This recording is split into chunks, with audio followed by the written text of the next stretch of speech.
Joshua Part 2. When Joshua was an old man, the Lord said to him, "You are growing old, and much land remains to be conquered. This is the territory that remains: all the regions of the Philistines and the Geshurites, and the larger territory of the Canaanites, extending from the stream of Sihor on the border of Egypt, northward to the boundary of Ekron. It includes the territory of the 5 Philistine rulers of Gaza: Ashdod, Ashkelon, Gath, and Ekron. The land of the Avites in the south also remains unconquered.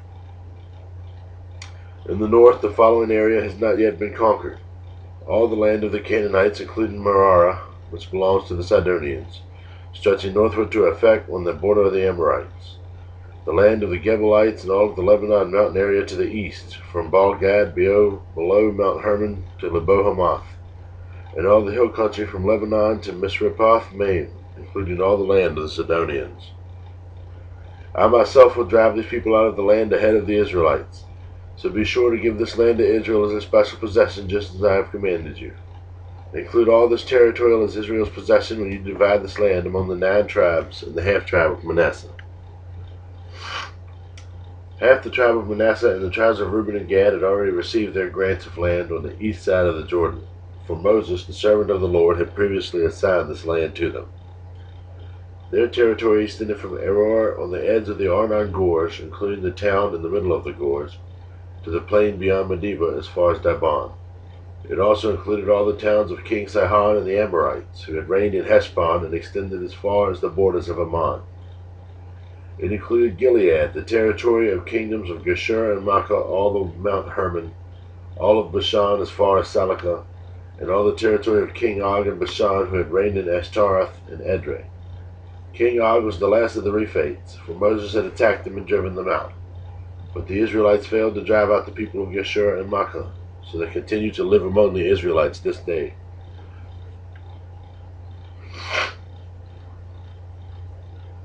Moses did not assign any allotment of land to the tribe of Levi. Instead, as the Lord had promised them, their allotment came from the offerings burned on the altar of the Lord, the God of Israel. Moses had assigned the following area to the clans of the tribe of Reuben. Their territory extended from Aroer on the edge of the Arnon Gorge, including the town in the middle of the gorge, to the plain beyond Medeba. It included Heshbon and the other towns in the plain: Dibon, Bamoth-Baal, Beth-Baal-Meon, Jahaz, Kedemoth, Mepath, Kirithaim, Sibmah, Zareth-Shahar, and all the hill above the valley, Beth-Peor, the slopes of Pisgah, and Beth-Jeshimoth. The land of Reuben also included all the towns of the plain and the entire kingdom of Sihon. Sihon was the Amorite king who had reigned in Heshbon and was killed by Moses along with the leaders of Midian, Evi, Rakim, Zur, Hur, and Reba, princes living in the region who were also allied with Sihon. The Israelites had also killed Balaam son of Beor, who used magic to tell the future. The Jordan River marked the western boundary of the tribe of Reuben. The towns and their surrounding villages in this area were given as a homeland to the clans of the tribes of Reuben. Moses had assigned the following area to the clans of the tribe of Gad. The territory included Jazer, all the towns of Gilead, and half of the land of Ammon, as far as the town of Aroer just off the west of Rabbah. It extended from Heshbon to Ramoth-Mizpeh to Betonim, and from Manahaim to Lo-Debar. In the valley were Beth-Haram, Beth-Nimrah, Succoth, Zaphon, and the rest of the kingdom of Sihon of Heshbon. The western boundary ran along the Jordan River, extended as far as the tip of the Sea of Galilee, and then turned eastward. The towns and their surrounding villages in this area were given as homeland to the clans of the tribe of Gad. Moses had assigned the following area to the clans of the half-tribe of Manasseh. Their territory extended from Menahem all the way to Bashan, all the former kingdom of King Og, and the 60 towns of Jair and Bashan. It also included half of Gilead and King Og's royal cities of Ashtaroth and Edrei. All this was given to the clans of the descendants of Machir, who was Manasseh's son. These are the allotments Moses had made while he was on the plains of Moab, across the Jordan River, east of Jericho. But Moses gave no allotment to the land of the tribe of Levi, for the Lord, the God of Israel, had promised that he himself would be their allotment. The remaining tribes of Israel received land in Canaan as allotted by Eleazar the priest, Joshua the son of Nun, and the tribal leaders. These 9.5 tribes received their grants of land by means of sacred lots, in accordance with the Lord's command through Moses. Moses had already given a grant of land to the 2.5 tribes on the east side of the Jordan River, but he had given the Levites no such allotment. The descendants of Joseph had become 2 separate tribes, Manasseh and Ephraim, and the Levites were given no land at all, only towns to live in with surrounding pasture lands for their livestock and all their possessions. So the land was distributed in strict accordance with the Lord's commands to Moses. A delegation from the tribe of Judah, led by Caleb son of Jephunneh the Kenizzite, came to Joshua at Gilgal. Caleb said to Joshua, "Remember what the Lord said to Moses, the man of God, about you and me when we were at Kadesh Barnea. I was 40 years old when Moses, the servant of the Lord, sent me from Kadesh Barnea to explore the land of Canaan. I returned and gave an honest report, but my brothers who went with me frightened the people from entering the promised land. For my part, I wholeheartedly followed the Lord God. So that day Moses solemnly promised me, the land of Canaan on which you were just walking will be your grant of land, and that your descendants forever, because you wholeheartedly followed the Lord my God. Now as you can see, the Lord has kept me alive and well and has promised for all these 45 years. Sorry, let me get my bearings here. Now as you can see, the Lord has kept me alive and well, as he promised for all these 45 years, since Moses made this promise, even while Israel wandered in the wilderness. Today I am 85 years old. I am as strong now as I was when Moses sent me on that journey, and I can still travel and fight as well as I could then. So give me the hill country that the Lord promised me. You will remember that as scouts we found the descendants of Anak living there in great walled towns. But if the Lord is with me, I will drive them out of the land, just as the Lord said." So Joshua blessed Caleb, son of Jephunneh, and gave Hebron to him as his portion of the land. Hebron still belongs to the descendants of Caleb, son of Jephunneh the Kenizzite, because he wholeheartedly followed the Lord, the God of Israel. Previously Hebron had been called Kiriath Arba. It had been named after Arba, a great hero of the descendants of Anak, and the land had rest from war.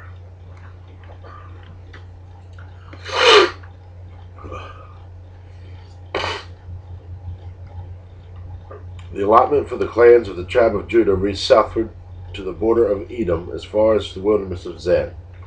The southern boundary began at the south bay of the Dead Sea, ran south of Scorpion Pass into the wilderness of Zin, and then went south to Kadesh Barnea to Hezron. Then it went up to Adar, where it turned toward Karka. From there it passed to Asmon until it finally reached the brook of Egypt, which is followed to the Mediterranean Sea. This was their southern boundary. The eastern boundary extended along the Dead Sea to the mouth of the Jordan River. The northern boundary began at the bay where the Jordan River empties into the Dead Sea, went up from there to Beth-Hogla, then proceeded north of Beth-Araba to the stone of Bohan. Bohan was Reuben's son.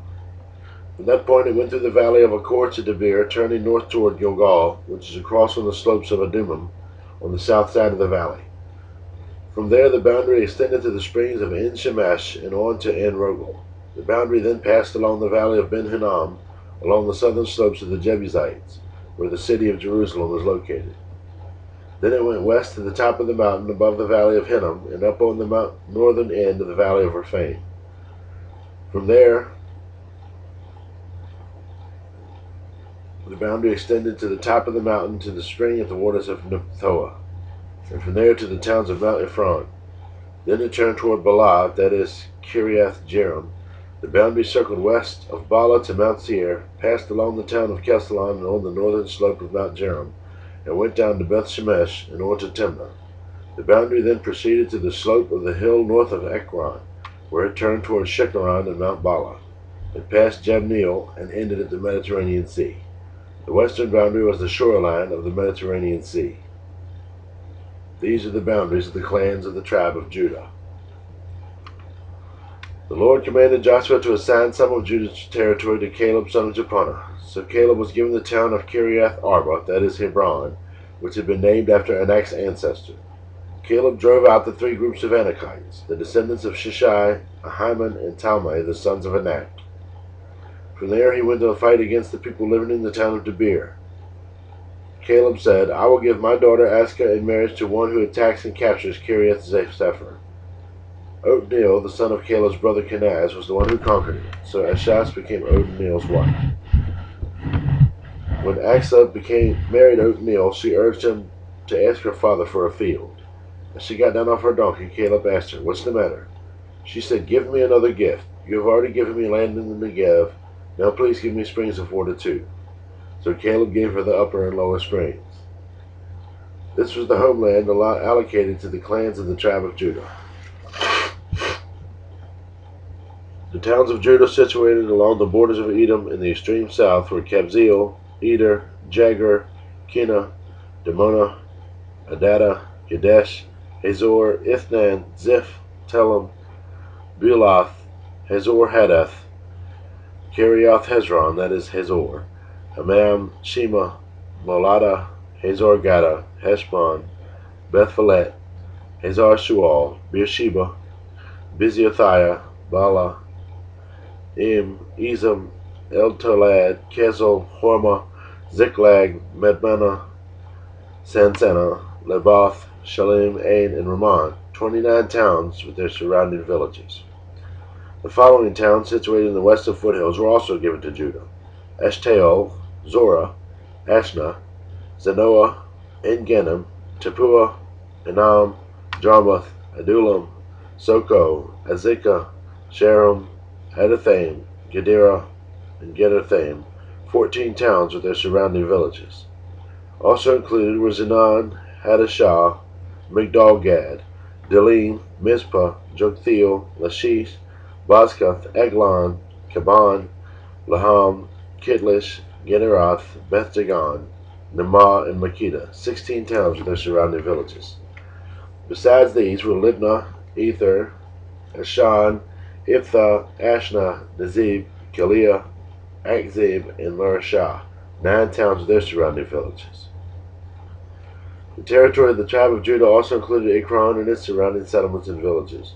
From Ekron, the boundary extended west and included the towns near Ashdod with their surrounding villages. It also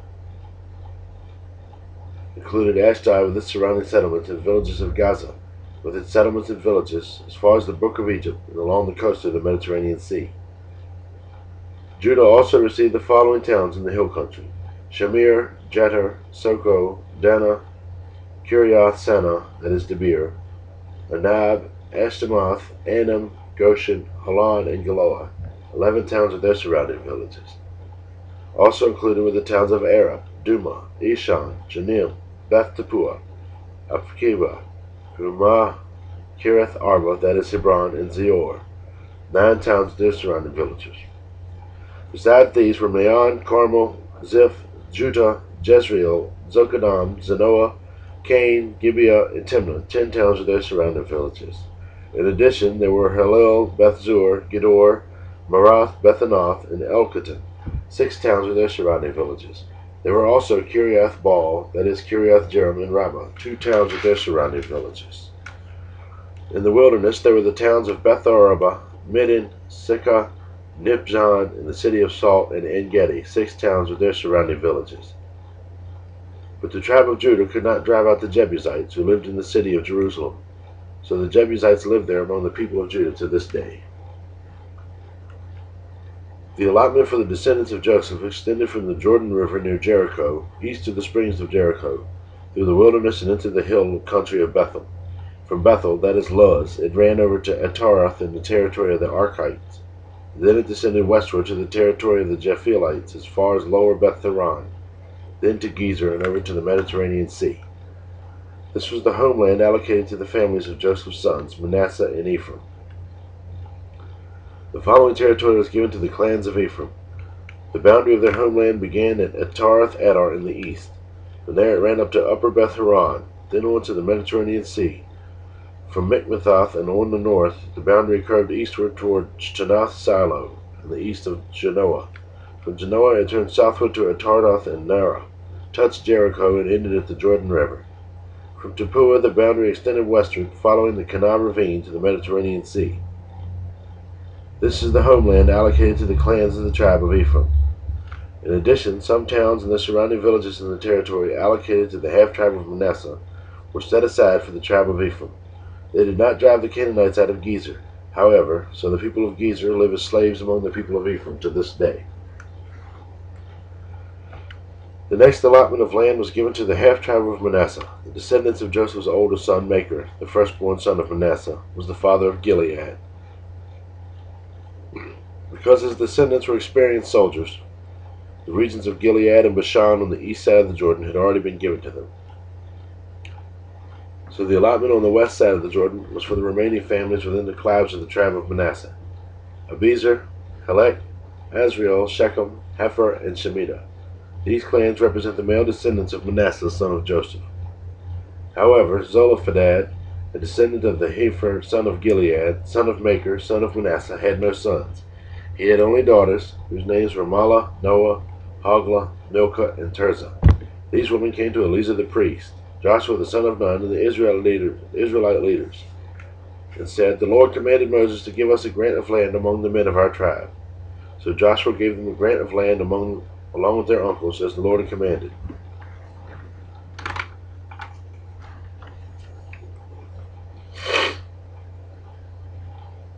As a result, Manasseh's total allocation came to 10 parcels of land, in addition to the land of Gilead and Bashan across the Jordan River.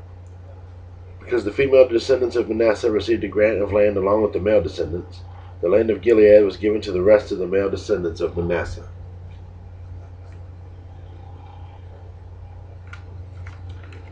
The boundary of the tribe of Manasseh extended from the border of Asher to Mikmethoth and near Shechem. Then the boundary went south from Mikmethoth to the settlement near the spring of Tappuah. The land surrounding Tappuah belonged to Manasseh, but the town of Tappuah itself, on the border of Manasseh's territory, belonged to the tribe of Ephraim. From the spring of Tappuah, the boundary of Manasseh followed the Kenai ravine to the Mediterranean Sea.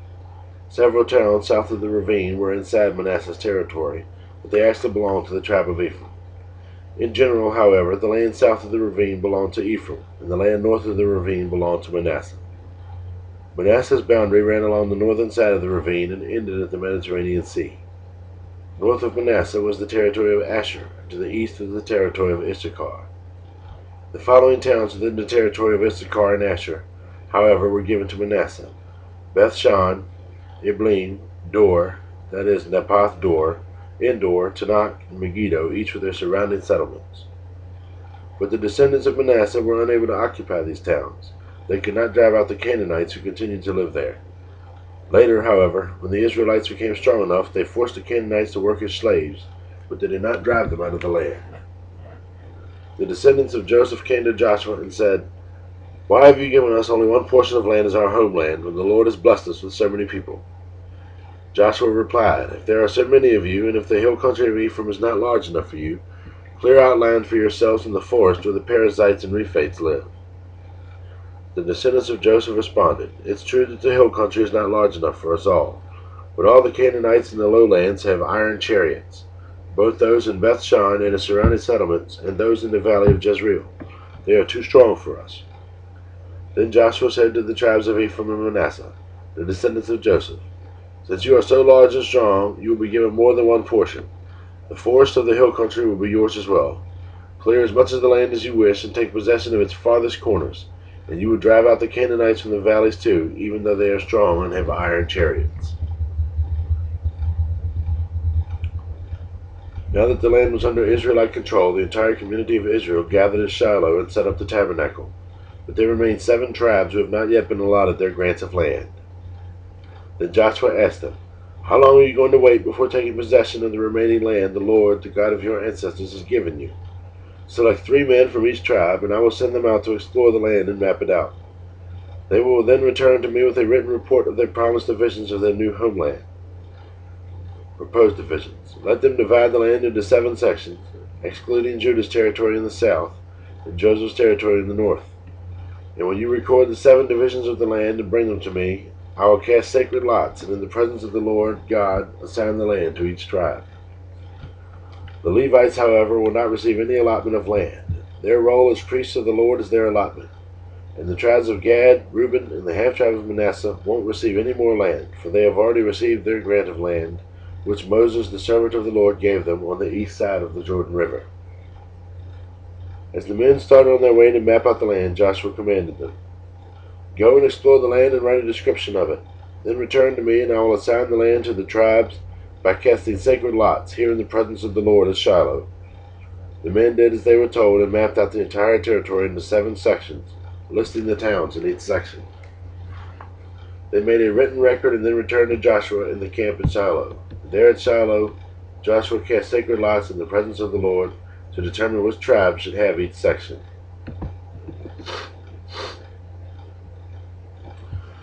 The first allotment of land went to the clans of the tribe of Benjamin. It lay between the territory assigned to the tribes of Judah and Joseph. The northern boundary of Benjamin's land began at the Jordan River, went north of the slope of Jericho, then west through the hill country and the wilderness of Beth-aven. From there the boundary went south to Luz, that is Bethel, and proceeded down to Ataroth Adar on the hill that lies south of lower Beth-horon. The boundary then made a turn and swung south along the western edge of the hill facing Beth-horon, ending at the village of Kiriath Baal, a town belonging to the tribe of Judah. This was the western boundary. The southern boundary began at the outskirts of Kiriath Jearim. From that western point it ran to the spring of the waters of Nephtoah, down to the base of the mountain beside the valley of Ben-Hinnom and the northern end of the valley of Rephaim. From there it went down the valley of Hinnom, crossing the south of the slope where the Jebusites lived, and continued down to En-Rogel. From En-Rogel the boundary proceeded in a northerly direction and came to En-Shemesh and went on to Gileath, which is across from the slopes of Adullam. Then it went down to the stone of Bohan. Bohan was Reuben's son. From there it passed along the north side of the slope overlooking the Jordan Valley. The border then went down into the valley, ran past the north slope of Beth Hoglah, and ended at the north bay of the Dead Sea, which is the southern end of the Jordan River. This was the southern boundary. The eastern boundary was the Jordan River. These are the boundaries of the homeland allocated to the clans of the tribe of Benjamin. These are the towns given to the clans of the tribe of Benjamin: Jericho, Beth Hoglah, Emek Kezez, Beth Arabah, Zemarim, Bethel, Avim, Hara, Oprah, Kephar Ammoni, Ophni, and Geba, 12 towns and their surrounding villages. Also Gibeon, Ramah, Mirath, Mizpah, Kephirah, Maza, Lakim, Erpil, Taralah, Zelah, Haleph, and Jebus, that is Jerusalem, Gibeah, and Kiriath Jearim, 14 towns with their surrounding villages. This was the homeland allocated to the clans of the tribe of Benjamin. The second allotment of land went to the clan of the tribe of Simeon. Their homeland was surrounded by Judah's territory. Simeon's homeland included Beersheba, Sheba, Molada, Hazar Shual, Bala, Azim, El-Talad, Bethuel, Hormah, Ziklag, Beth Markaboth, Hazar Susa, Beth Leboath, and Sheruhan, 13 towns with their surrounding villages. It also included Ain, Rimmon, Ether, and Ashan, 4 towns with their villages, including all the surrounding villages as far south as Balath Beer, also known as Ramah of the Negev. This was the homeland allocated to the clans of the tribe of Simeon. Their allocation of land came from part of what had been given to Judah, because of Judah's territory was too large for them. So the tribe of Simeon received an allocation within the territory of Judah.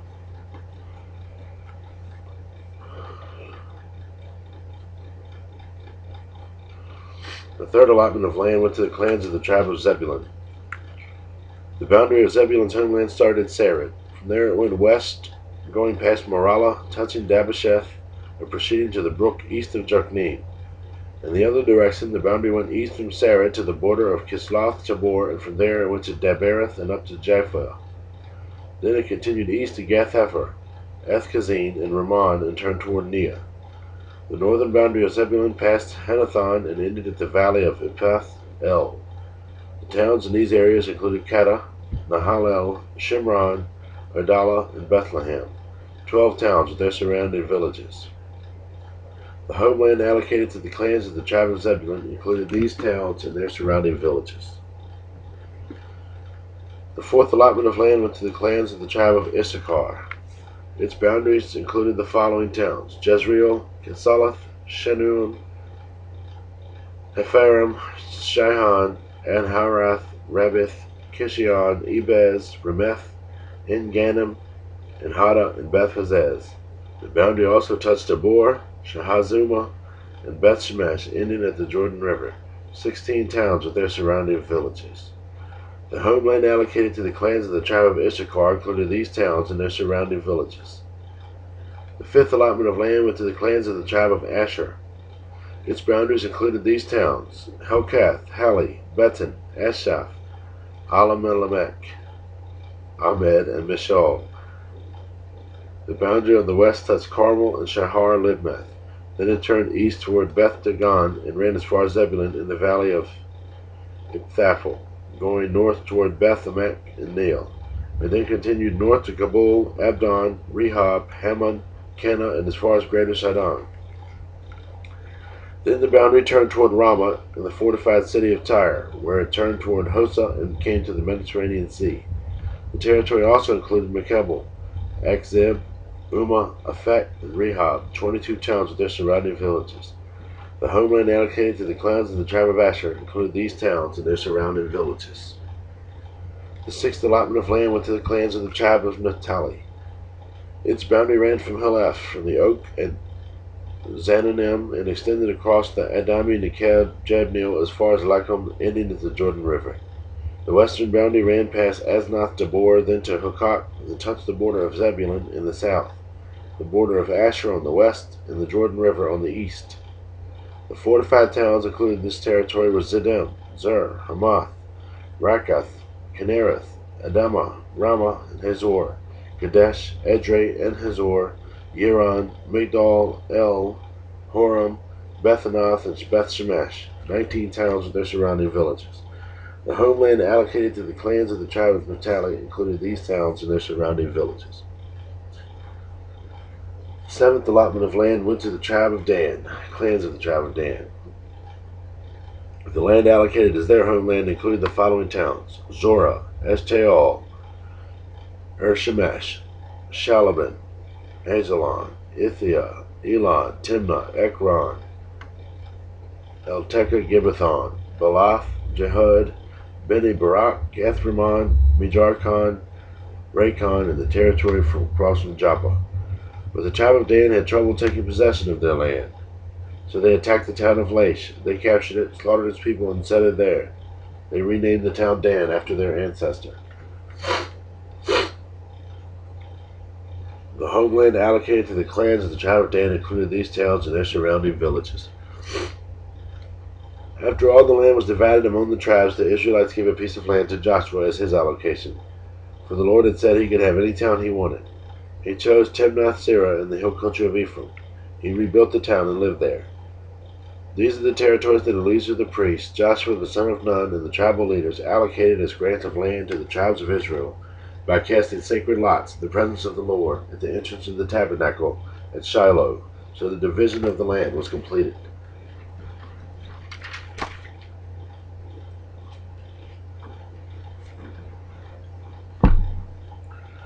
The Lord said to Joshua, "Now tell the Israelites to designate the cities of refuge as I instructed Moses. Anyone who kills another person accidentally and unintentionally can run to one of these cities. They will be places of refuge from relatives seeking revenge for the person who was killed. Upon reaching one of these cities, the one who caused the death will appear before the elders at the city gate and present his case. They must allow him to enter the city and give him a place to live among them. If the relatives of the victim come to avenge the killing, the leaders must not release the slayer to them, for he killed the other person unintentionally and without previous hostility. But the slayer must stay in that city and be tried by the local assembly, which will render a judgment, and he must continue to live in that city until the death of the high priest who was in office at the time of the accident. After that, he is free to return to his own home in the town which he had fled." The following cities were designated as cities of refuge: Kadesh of Galilee, in the hill country of Naphtali; Shechem, in the hill country of Ephraim; and Kiriath Arba, that is Hebron, in the hill country of Judah. On the east side of the Jordan River, across from Jericho, the following cities were designated: Bezer, in the wilderness, plain of the tribe of Reuben; Ramoth and Gilead, in the territory of the tribe of Gad; and Golan and Bashan, in the land of the tribe of Manasseh. These cities were set apart for all the Israelites as well as the foreigners living among them. Anyone who accidentally killed another person could take refuge in one of these cities. In this way, they could escape being killed in revenge prior to standing trial before the local assembly.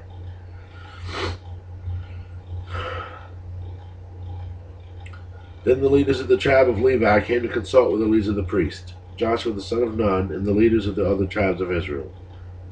They came to them at Shiloh in the land of Canaan, and said, "The Lord commanded Moses to give us towns to live in, and pasture lands for our livestock." So by the command of the Lord, the people of Israel gave the Levites the following towns and pasture lands out of their grants of land.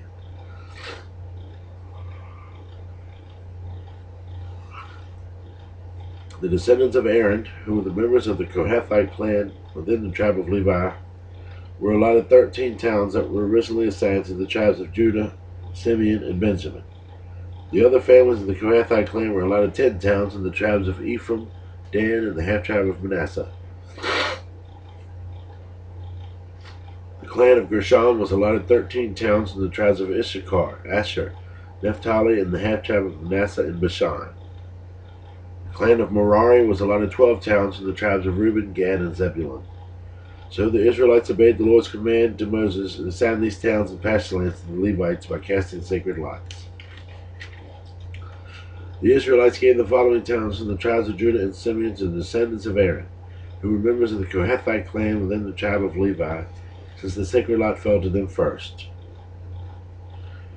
Kiriath Arba, that is Hebron, in the hill country of Judah, along with its surrounding pasture lands.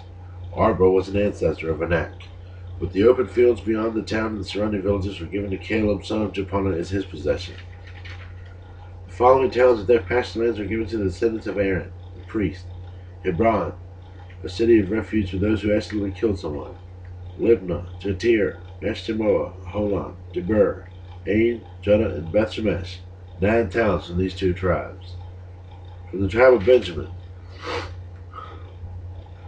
priests were given the following towns with their pasture lands: Gibeon, Geba, Anatoth, and Almon, 4 towns. So in all, 13 towns and their pasture lands were given to the priests, the descendants of Aaron. The rest of the Kohathite clan from the tribe of Levi was allotted the following towns and pasture lands from the tribe of Ephraim: Shechem, in the hill country of Ephraim, a city of refuge for those who accidentally killed someone; Gezer, Kibzaim, and Beth Horon, 4 towns. The following towns and pasture lands were allotted to the priests in the tribe of Dan: Eltekah, Gibbethon, Ajalon, and Gath-Rimmon, 4 towns. The half-tribe of Manasseh allotted the following towns and their pasture lands to the priests: Tanakh and Gath-Rimmon, 2 towns. So in all, 10 towns with their pasture lands were given to the rest of the Kohathite clan. The descendants of Gershon, another clan within the tribe of Levi, received the following towns with their pasture lands from the half-tribe of Manasseh: Golan and Bashan, a city of refuge for those who accidentally killed someone; and Be-Eshtera, 2 towns. From the tribe of Issachar, they received the following towns with their pasture lands: Keshan, Daberath, Jarmuth, and En-Ganim, 4 towns. From the tribe of Asher, they received the following towns with their pasture lands: Mishal, Abdon, Helkath, and Rehob, 4 towns. From the tribe of Naphtali, they received the following towns with their pasture lands: Kadesh in Galilee, a city of refuge for those who accidentally killed someone; Hamath-dor, and Kartan, 3 towns. So in all, 13 towns with their pasture lands were allotted to the clan of Gershon. The rest of the Levites, the Merari clan, were given the following towns with their pasture lands in the tribe of Zebulun: Jokneam, Karta, Dimnah, and Nahalel, 4 towns. From the tribe of Reuben, they received the following towns with their pasture lands: Bezer, Jahaz, Kedemoth, and Miphath, 4 towns. From the tribe of Gad, they received the following towns with their pasture lands: Ramoth and Gilead, a city of refuge for those who accidentally killed someone; Ben-Haim, Heshbon, and Jazer, 4 towns. So in all, 12 towns were allotted to the clan of Merari. The total number of towns and pasture lands within Israelite territory given to the Levites came to 48. Every one of those towns had pasture land surrounding it. So the Lord gave to Israel all the land he had sworn to give to their ancestors, and took possession of it and settled there. And the Lord gave them rest on every side, just as he had solemnly promised their ancestors. None of their enemies could stand against them, for the Lord helped them to conquer all their enemies. Not a single one of all the good promises the Lord had given to the family of Israel was left unfulfilled. Everything he had spoken came true.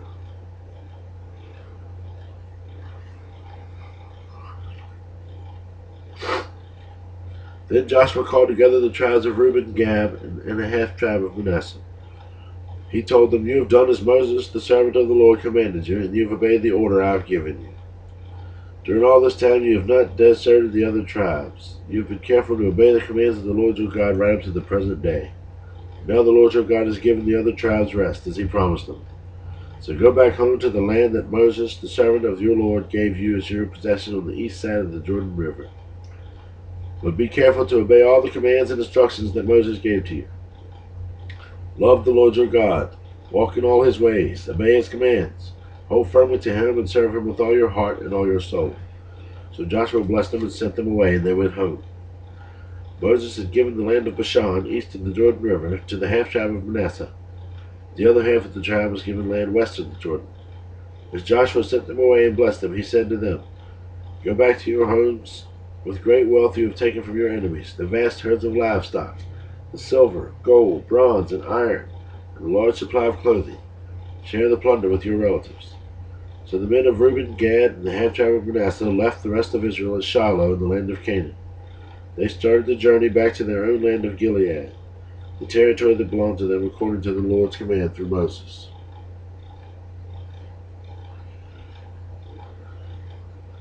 While they were still in Canaan, and when they came to a place called Gilead, near the Jordan River, the tribe of Manasseh stopped to build a large and imposing altar. The rest of Israel heard that the people of Reuben, Gad, and the half-tribe of Manasseh had built an altar at Gilead to the edge of the land of Canaan, on the west side of the Jordan River. So the whole community of Israel gathered at Shiloh and prepared to go to war against them. First, however, they sent a delegation led by Phinehas, son of Eleazar, the priest, to talk with the tribes of Reuben, Gad, and the half-tribe of Manasseh. In this delegation were 10 leaders of Israel, one from each of the 10 tribes, and each the head of his family within the clans of Israel. When they arrived in the land of Gilead, they said to the tribes of Reuben, Gad, and the half-tribe of Manasseh, "The whole community of the Lord demands to know why you are betraying the God of Israel. How could you turn away from the Lord and build an altar for yourselves in rebellion against him? Was our sin of Peor not enough? To this day we are not fully cleansed of it, even after the plague that struck the entire community of the Lord.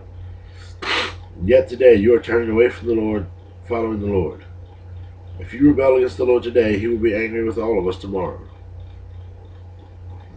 If you need the altar because the land you possess is defiled, then join us in the Lord's land where the tabernacle of the Lord is situated, and share our land with us. But do not rebel against the Lord or against us by building an altar other than the one true altar of the Lord of God." Didn't divine anger fall on the entire community of Israel when Achan, a member of the clan of Zerah, sinned by stealing the things set apart for the Lord? He was not the only one who died because of his sin. Then the people of Reuben, Gad, and the half-tribe of Manasseh answered the heads of the mighty clans of Israel, "The Lord, the mighty one, is God. The Lord, the mighty one, is God. He knows the truth, and may Israel know it too. We have not built the altar in treacherous rebellion against the Lord. If we have done so, do not spare our lives this day.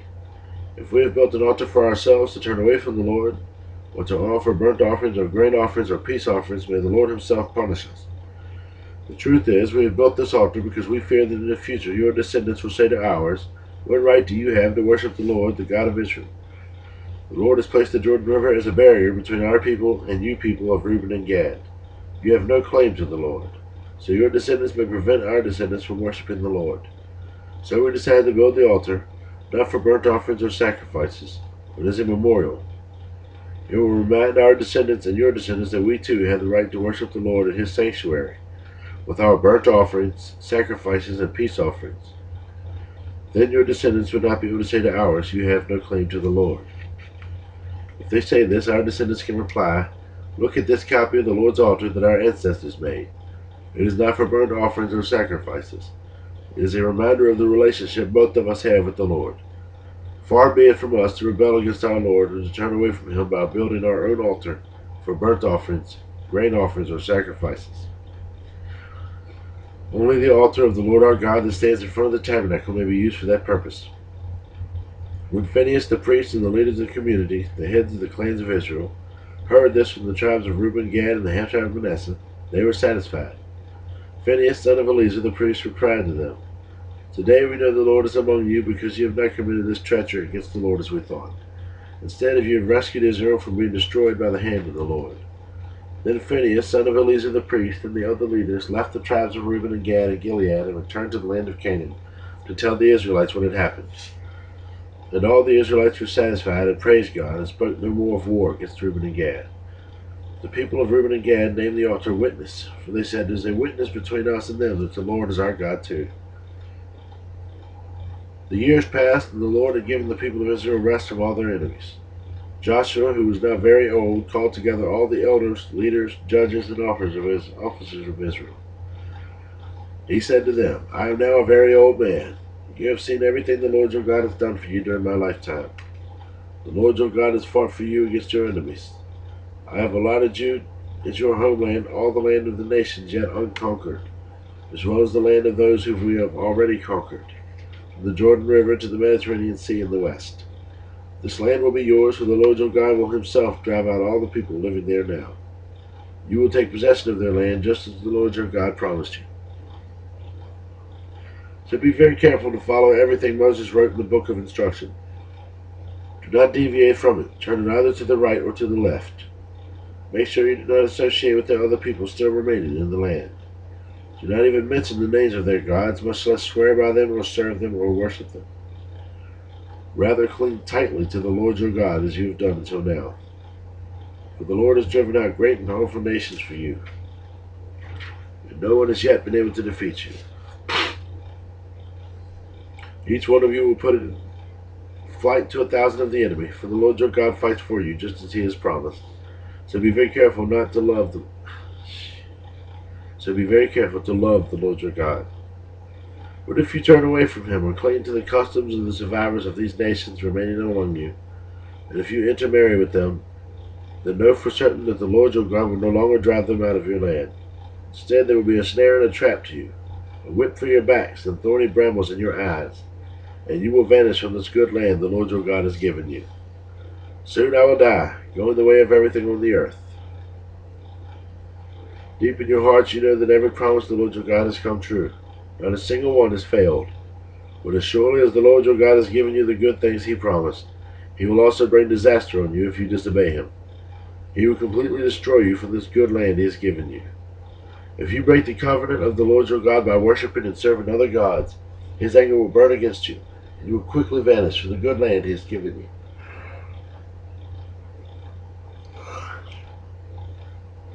Then Joshua summoned all the tribes of Israel to Shechem, including their elders, leaders, judges, and officers.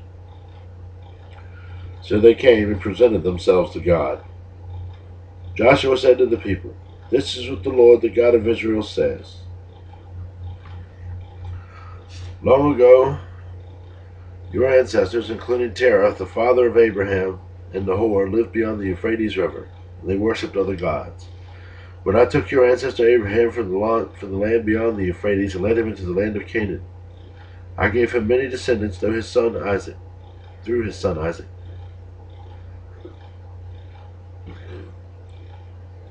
To Isaac I gave Jacob and Esau. To Esau I gave the mountains of Seir, while Jacob and his children went down into Egypt. Then I sent Moses and Aaron, and I brought terrible plagues on Egypt.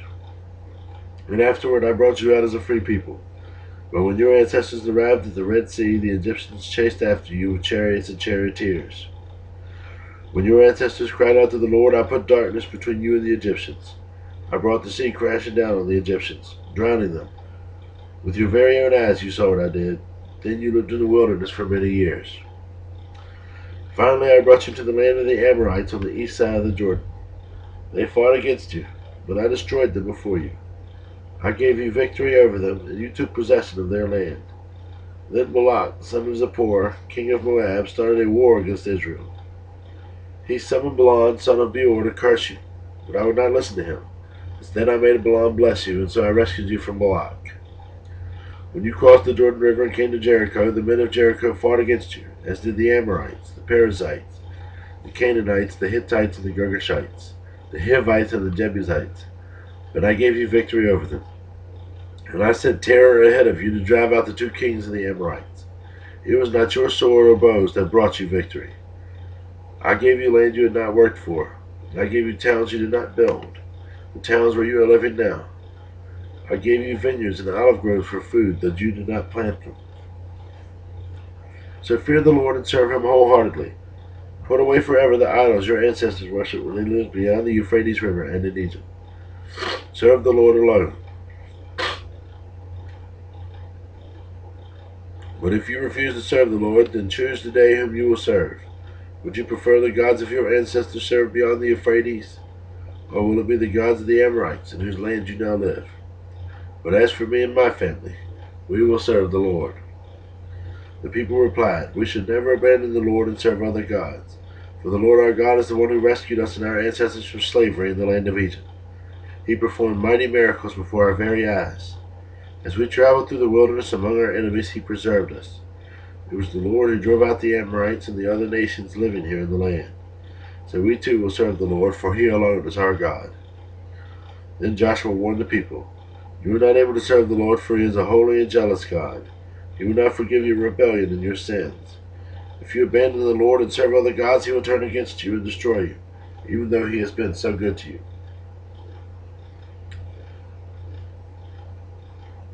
But the people answered Joshua, No, we will serve the Lord. You are a witness to our own decision.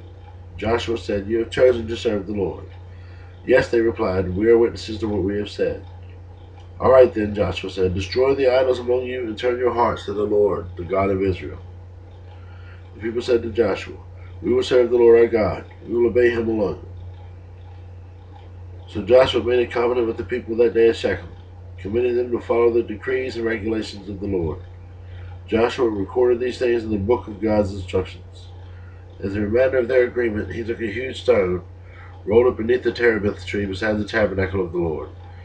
Joshua said to all the people, This stone has heard everything the Lord said to us. It will be a witness to testify against you if you go back on your word to God. Then Joshua sent all the people away to their own homelands. After this, Joshua the son of Nun, the servant of the Lord, died at the age of 110. They buried him in the land that has been allocated at Timnath-Serah in the hill country of Ephraim, north of Mount Gash. The people of Israel served the Lord throughout the lifetime of Joshua and the elders who outlived him, those who had personally experienced all that the Lord had done for Israel. The bones of Joseph, which the Israelites had brought along with them when they left Egypt, were buried at Shechem, in the parcel of ground Jacob had bought from the sons of Hamor for 100 pieces of silver. This land was located in the territory allocated to the descendants of Joseph. Eleazar, son of Aaron, also died. He was buried in the hill country of Ephraim, in the town of Gibeah, which had been given to his own son Phinehas.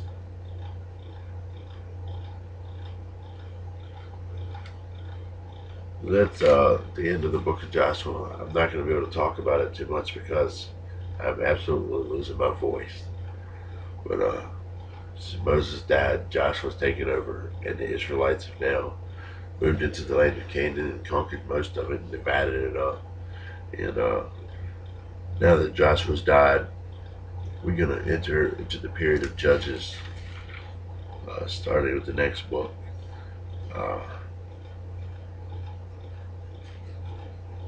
God's going to start giving the people judges to watch over them. And then, of course, after the period of Judges, we'll get into the Kings. And finally, we'll get into the great stories of King David and Solomon and such. But that's it. Thank you for watching. And we'll see you next time with the book of Judges.